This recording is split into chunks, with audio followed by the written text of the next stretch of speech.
Саламатсыздарбы? Мен Кулан агайымдын үй бүлөлүк дарыгерлер тобунун клиникалык жетекчиси болуп иштейм. Ошондон эле катар үй бүлөлүк дарыгерлер тобу дарыгер болуп иштейм да. Азыркы ситуация кандай болуп атат? COVID-19 пандемиясы боюнча айтсам, жалпы учурдан пайдаланып, жалпы элге кайрылып кетет элем. Ушу жанагы маска менен жүрүүнү ар бир эшикке чыгып келген сайын же болбосо мындай бир жумуштарды жасап, постоянно ошол колду жууп, өздүк гигиенаны сактап, главный андан сырткары социалдык дистанция деп коебуз. Күз болуп, кояштын учуру болуп эме кылып атат. Ошого дагы кичине мындай көңүл буруп, көпчүлүк топтолгон жерлерге барбаганга аракет кылып, барса дагы ошол жерден мындай маска менен жалпы ушул пандемияга карата жүргүзүлүп аткан иш чараларды чегиндеп, өзүнүн ден соолугун, ар ким өзүнүн ден соолугуна кам көрүп жүрсө жакшы болот эле деп суранып кетем. Ошону менен эле катар эми ушу биздин могу пандемия, COVID-19 пандемиясынын экинчи волнасы деп баардык телевизордон деле берип атат, булактардан бүтүн эле айтылып атат маалыматтар.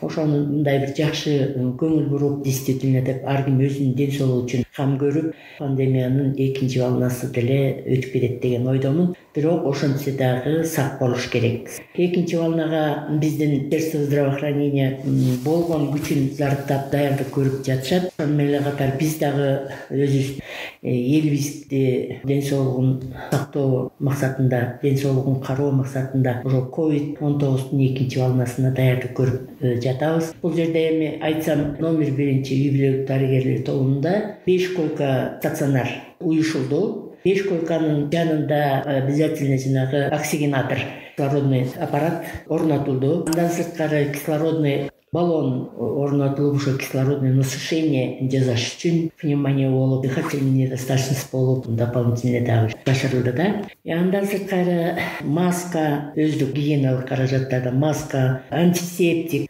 Обязательно ошо, если жанагындай бир оорулар чыгып, даже вызов болуп эметип кала турган болсо, ошол атайын спец костюм менен бара турган болуп атабыз да. Ошол спец одежда менен баардыгын биздин Нарын райондук үй бүлөлүк дарыгерлер тарабынан центрден обеспечение жасашты. Одноразовый костюм, многоразовый костюм деп. Андан сырткары дар-дармекти айтып кетсем, где-то 1 ай, 1,5 айга жетиштүү дар-дармек бар. Биринчи волна пандемияда элден айланса болот, эл көбүнүп кетишти десем жаңылышпаймын. Инициатива көтөрүп, биздин төбөсү көрүнгөн десем болот. Чет жакаларда иштегендерден жанагындай жардамдар келип, дар-дармектер келди. Биздин Нарын райондук центр семейной медицины деп коебуз, тарабынан дагы лекарстволор полностью камсыз болду. Бул экинчи волна пандемиянын алдын алуу максатында дагы эле ошол Нарын райондук центр семейной медицины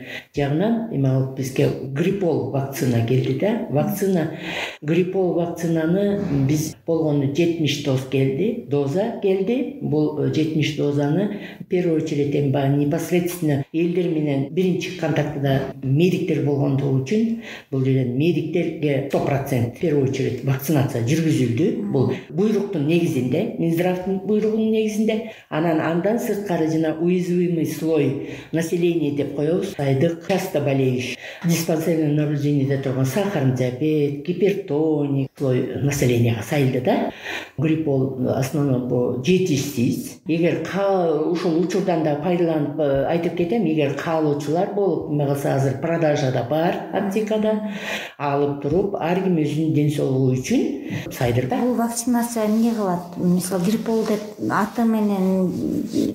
Гриппол бул основном мына острые респираторные заболевания деп коебуз. Жаз, күз климаттын алмашуусуна байланыштуу жана вирусный ооруларга каршы сайылат. Эгер сайылып эме кылса, эгер гриппол алгандан кийин да ооруп мындай эметип калса, жеңил өтөт. Бул дары буга чейин деле келчү беле? ооруканага ушинтип калкка сайылсын деп. Жок, бул негизи основном гриппол жанагы медицина кызматкерлерине деп гана канча медик иштесе ошончо гана доз берчү. Бул 2019 сайылды, 2018 сайылды бизге. Анан быйыл ошол жана 70 доз келди. Чоңураак. Демек бул дары жетишсиз эле келди. Жетишсиз келди. Население бардык населенияга жетпейт. Мисалы жана сиз атай катмар деп атпайсызбы? Ошол катмарга жетеби дегенимде.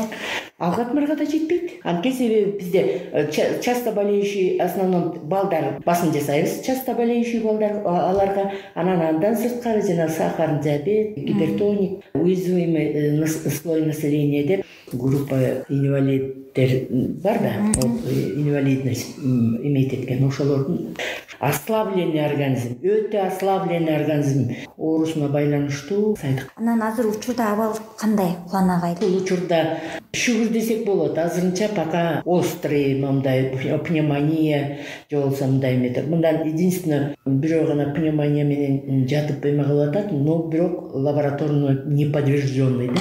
Айыл эли ошол биз санитардык эрежелерди сактап атат дейсиз деп ойлойсузбу же сакталган жок? Мен ошон үчүн басым жасап элден биринчи очередь суранып атпайм эме алып туруп. Элдер мында көп маани бербей атат, чынын айтсам. Көп маани бербей атат. Маска даже ушул медучреждение, эмеге больницага келгенде же болбосо ГСХга келгенде без маска келип атышат. Постоянно бул жерден айтам да, маска кийбейсиңерби депчи. Постоянно. Даже эшиктин сыртына жазылып турат. Маскасы жок кирбегиле бияка депчи жазылып турат. Угушпайт. Бул жерде больницага келаткандан кийин бардыгын угуп атат. Жанагы маалымат каражаттары аркылуу да угуп атат. Кой жок, мен больницага баратам, обязательно маска кийин дешпейт. Иши маани бербей атышат да. Маани бериш керек буга. Мен дагы бир жолу суранып кетем, дагы бир жолу өтүнүп кетем. Маани бериш керек. Сак болгула. Ушул пандемия учурунда балдарды ай сайын, 2 ай сайын жаңы новорожденный төрөлгөн балдар бир эмдөөлөрү бар эле. Ушулар үзгүлтүккө учураган жокпу? Үзгүлтүккө учурады. Анткени себеби пандемия болуп аткан мезгилде эмдөө как-то мындай, кандай десем, эмдөө үзгүлтүккө учурады. Анткени себеби ошол прививка жасаткан мезгилде бала өзү аябай ден соолугу жакшы болуп мындай эме кылып метсе да как-нибудь башка жактан бир контакт болуп метип калып, настроение болуп мындай көтөрө албай калабы деген опасение болду да. Коркунуч пайда болуп, ошо кичине анча-мынча эме алып туруп бир 2 айга эме болду, токтотуу. Андан кийин уже плановый жасап эме кылып атабыз прививканы. Ничего, нормально эле перенести этип атат. Жылкы ошо төрөлгөн балдардын саны жылдагыдан көппү же жылдагыдайбы? Рождаемости деп коебуз.